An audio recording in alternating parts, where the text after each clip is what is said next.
नमस्कार. कलाकार भरपूर असतात. जसं मी छोट्या मोठ्या गोष्टी करून मीही माझी कलाकारी तुमच्यापर्यंत पोहोचवत असतो. परंतु काही कलाकार हळूहळू डिझायनर होतात. तसाच एक डिझायनर, तसाच एक कलाकार आज आपल्यासोबत कनेक्ट झाला आहे. चला भेटूया त्याला, कारण त्याला आत्ताच एक चांगली डिझायनरची नोकरी भेटली आहे. ते जॉईनिंग कसं होत आहे त्याच्याबद्दल जाणून घेऊया.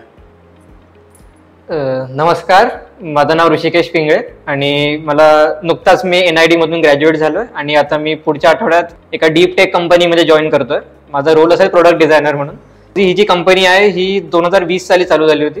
ते एक स्टार्टअप होतं. शार्क टँकवरती पण ते एक दोनदा येऊन गेलं, त्यांना चांगली फंडिंग मिळाली आणि आता सध्या ते IoT बेस्ड प्रोडक्ट बनवतात. Mostly safety products for construction workers. त्यांचे प्रोडक्ट्स आहेत सेफ्टी हेल्मेट, सेफ्टी लॉक्स. तर अशा बऱ्याचशा त्यांचे प्रोडक्ट कॅटेगरीज आहेत ज्याच्यामध्ये मला संधी मिळाली की मी भरपूर गोष्टींवर काम करणार आहे. तर फार छान वाटतंय मला. बघितलं, डिझायनर, ते पण ज्या सेफ्टी इंडस्ट्रीमध्ये लागणाऱ्या गोष्टी त्याची डिझायनिंग. या छोट्याशा या शहरातनं हा विद्यार्थी कुठल्या कुठे निघालाय याला घडवणारा एक माणूस आहे सचिन मुसळे सर, जे जळगावात नामवंत एक आर्टिस्ट आहेत आणि त्यांचाच हा विद्यार्थी. जबरदस्त असं फिलिंग आहे की या छोट्या छोट्या शहरातनं जेव्हा हे असे आर्टिस्ट डिझायनर म्हणून किंवा आर्टिस्ट म्हणून मोठ्या कंपनीत जॉईन होतात तेव्हा प्राऊड फिलिंग होती की मी जळगावचा आणि आमचे सर होते सचिन मुसळे सर. तर जाणून घेऊया त्याच्या करिअरबद्दल, कारण त्याने हे करिअर कसं चूज केलं. ऋषिकेश, तू असं काय सांगशील की ज्याच्यामध्ये या सगळ्या गोष्टी ज्या होत्या त्या कसं सिलेक्ट झाल्या? कारण तू आयुष्यात जेव्हा पहिल्यांदा आर्टिस्ट म्हणून जेव्हा जॉईन होण्याचा प्रयत्न केला असेल तेव्हा तू कसं, हे स्पार्क कसं आलं तुझ्या ह्याच्यात? फार आधीपासून मला आर्टची आवड होती.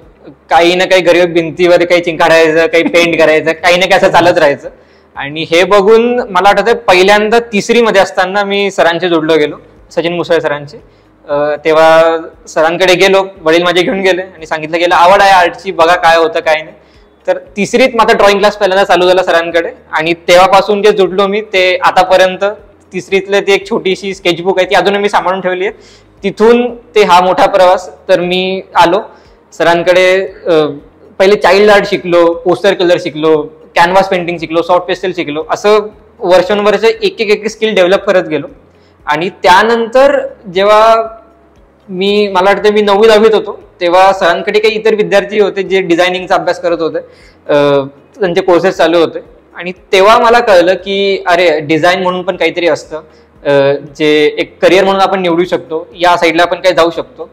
मग जेव्हा हळूहळू थोडी रिसर्च केली आणि थोडंसं अजून समजून घेतलं की नेमकं डिझायनर करतो काय, काय गोष्टी असतात किंवा अशा काय गोष्टी आहेत ज्या जुळून येतात की डिझायनर आहेत, त्या जुळल्या. जेव्हा मी नंतर बघितलं, फ्लॅशबॅक मध्ये जाऊन बघितलं की मला काय काय आवडी आहेत, तर आर्ट नंतरही मला प्रोडक्ट्स मध्ये फार इंटरेस्ट होता.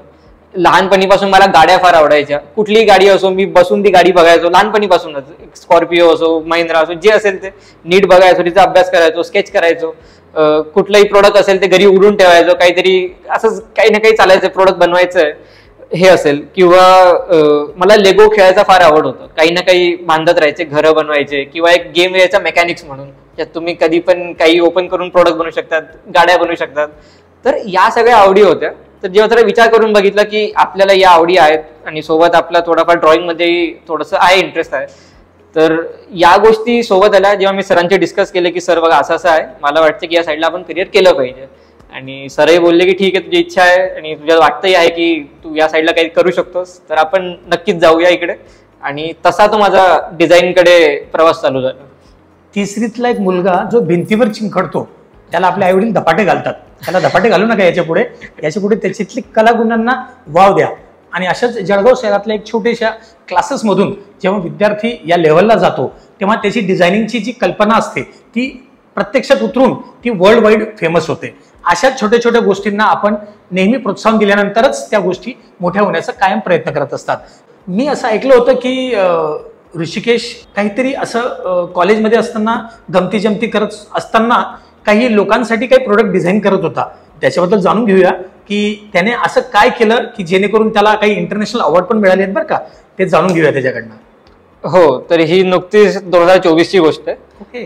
तर आमचं 7th सेमिस्टरचं एक प्रोजेक्ट होतं, ज्या कोर्सचं नाव होतं डिझाईन फॉर नीड्स. ज्याच्यामध्ये आम्हाला ब्रीफ दिली होती की तुम्ही एखाद्या नीडवर फोकस करा. काही गरज हे सगळं एनआयडी मध्ये घडत होतं का? हो हो हो. मी जेव्हा एनआयडीला होतो 7th सेमिस्टरला, तेव्हा या सगळ्या गोष्टी घडत होत्या. त्यातला एक कोर्स होता हा, की तुम्ही एखाद्या नीडवर फोकस करा, काही पण असू शकते, मेडिकल बेस्ड प्रोडक्ट बघा किंवा कन्झ्युमर प्रोडक्ट बघा, काही बघा, आणि त्याच्याविषयी तुम्ही एखादं प्रोडक्ट डेव्हलप करा. तर जेव्हा गोष्टी चालू झाल्या तेव्हा मला वाटलं की आपण आतापर्यंत मेडिकल प्रोडक्ट्सवर काम केलं नाहीये, आणि एक थोडासा इंटरेस्ट आला की थोडंसं कॉम्प्लिकेटेड डोमेन आहे, फार जास्त लोक याच्यावर काम करत नाही कारण रिस्की असतं, फार टेस्टिंग लागते, गोष्टी लागतात. पण म्हटलं ठीक आहे, आपण ट्राय करून बघूया. आणि रिसर्च करता करता मला पार्किन्सनच्या आजारावर बऱ्याच गोष्टी समजल्या. आणि मेन गोष्ट म्हणजे इंडियामध्ये फार जास्त प्रोडक्ट्स बनले नाहीत पार्किन्सन्स वरती. हे मला मोठं एक तिथे लूपहोल दिसलं की इथे काहीतरी आपण नक्कीच करू शकतो, आपण कॉलेजमध्ये आहोत, जास्त रिस्क घेऊ शकतो, आपण काही ना काही तर बनेलच. आणि त्या 5-6 आठवड्याच्या टाइममध्ये मी पार्किन्सनसाठी एक वॉकिंग स्टिक बनवली, जिचं नाव आहे स्ट्रायडर. त्यासाठी मला अनेक अवॉर्ड्सही मिळालेत नंतर. तर या स्टिकमध्ये मी असं काही संशोधन केलं की पार्किन्सन्स पेशंटला फार जास्त हात थरथरतात, त्यांना चालताना त्रास होतो, आणि त्यांचं आयुष्य डिपेंडेंट होऊन जातं त्यांच्या केअरटेकर्सवरती किंवा फॅमिलीवरती. तर माझ्या मनात असं होतं की एखादी अशी वॉकिंग स्टिक किंवा एखादं असं एक त्यांचं हेल्पिंग एड असावं जे यूज करताना त्यांना कोणाची गरज नाही भासावी, ते इंडिपेंडेंट व्हावे डिपेंडंट वरून.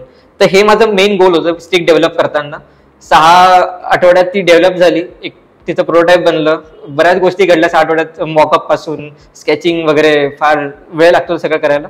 आणि 2024 मध्ये जेव्हा मी अवॉर्ड्सला अप्लाय केलं, तर डिझाईनमध्ये डिझाईन अवॉर्ड्स असतात, ज्यात तुम्ही तुमचे प्रोजेक्ट सबमिट करू शकतात, तुमचं कॉलेजचं काम असेल जे असेल, स्टुडंट कॅटेगरीमधले हे अवॉर्ड्स असतात. तर तसंच मला इंडियामध्ये जे मी एक अवॉर्ड जिंकलो ते आहे बॅटल ऑफ प्रोजेक्ट्स, ज्याच्यामध्ये असोसिएशन ऑफ डिझायनर्स म्हणून एक कमिटी आहे, जे हे इंटरनॅशनल अवॉर्ड ऑर्गनाईज करतात दरवर्षी स्टुडंटसाठी. तर तिथे मला माझं पहिलं अवॉर्ड मिळालं. त्यानंतर मी थांबलो नाही, मी अजून इंटरनॅशनल ठिकाणी अप्लाय केलं. तर डिझाईनमध्ये एक सर्वोच्च अवॉर्ड मानलं जातं IF डिझाईन अवॉर्ड्स म्हणून, त्याच्यामध्ये स्टुडंट कॅटेगरी असते, जिथे मी अप्लाय केलं. आणि मी म्हणजे प्रत्येक डिझायनरचं स्वप्न असतं की एकदा तरी हे अवॉर्ड आपल्याला मिळावं, कधीतरी मिळावं. तर त्या अवॉर्डचा मी फायनलिस्ट होतो. जवळजवळ जगभरातून टॉप 300 एंट्रीज मध्ये माझं नाव होतं. जबरदस्त.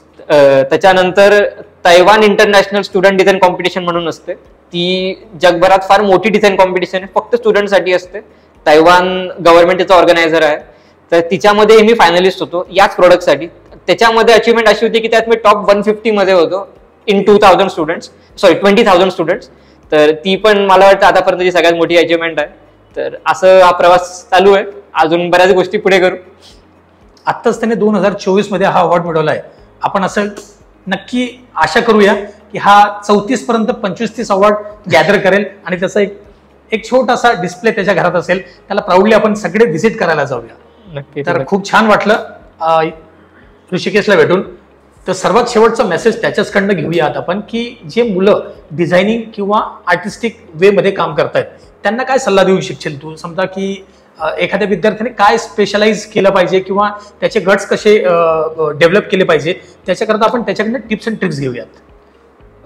हे बघा, जेव्हा मी सुरू केलं डिझाईन तेव्हा मी बऱ्याच लोकांची कामं बघायचो, आणि ते कामं बघून वाटायचं की हे आपल्याला यायला पाहिजे. फार वरच्या लेवलची कामं होते ते, प्रोडक्ट स्केचिंग म्हणा, मॉडेल कसं बनवतात, 3D मॉडेलिंग, 3D रेंडरिंग. तर मी फार क्युरियस होतो की हे मला कसं येईल म्हणून. बऱ्याच गोष्टी शिकलो, पण याचं उत्तर मला वाटतं एकच आहे की प्रॅक्टिस. तुम्ही जितकी जास्त प्रॅक्टिस कराल तितकं जास्त तुम्हाला ते येईल. याचं असा एक सेट रूट नाहीये की बाबा तुम्ही या स्टेप फॉलो करा.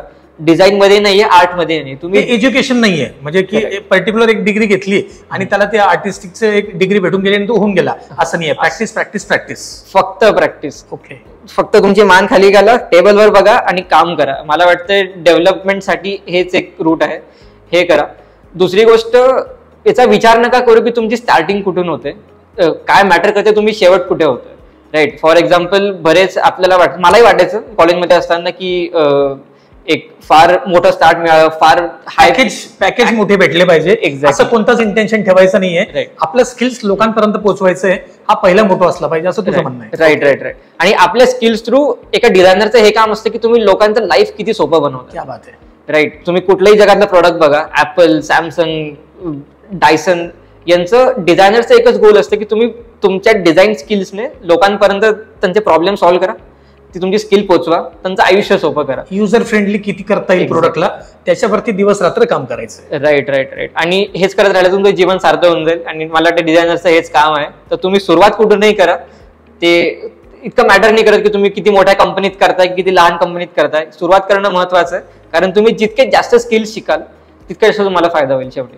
जबरदस्त. म्हणजे बघितलं तुम्ही की किती छोटीशी टिप्स आहे की प्रॅक्टिस करत राहा, म्हणजे जेणेकरून आपलं प्रोडक्ट किंवा आपले डिझाईन लोकांपर्यंत पोहोचवण्याचा प्रयत्न केला पाहिजे. आणि मेन म्हणजे की युजर फ्रेंडली होण्यासाठी आपण सतत प्रयत्न करत राहा, जेणेकरून एक आर्टिस्ट हा फक्त आर्टिस्ट नसून लोकांचा एक मसीहा बनवू शकतो. खूप छान वाटलं याच्यासोबत बोलून. असंच नवीन नवीन व्हिडिओसाठी सचिन मुसळे सर यांच्या पेजला फॉलो करा. आणि खरंच जळगावकर म्हणून एक प्राऊड फिलिंग आहे की जळगावातले असे आर्टिस्ट लोक हळूहळू एक आपला पायदान स्टेप अप करून हे लोक शहराच्या बाहेर जाऊन आपला झेंडावर होत आहेत. तर खानदेशी झेंडा हा असाच पुढे जात राहील. सचिन सर आपल्याला काय मदत करत राहतील. असेच व्हिडिओ, असेच आर्टिस्ट लोकांचे व्हिडिओ मी तुमच्या समोर प्रेझेंट करत राहील. तोपर्यंत नक्की व्हिडिओ बघत राहा आणि आम्हाला लाईक आणि सबस्क्राईब आणि शेअर नक्की करा, कारण जे आर्टिस्ट असतील त्यांना ही गोष्ट नक्की भेटली पाहिजे. धन्यवाद. जय हिंद, जय भारत.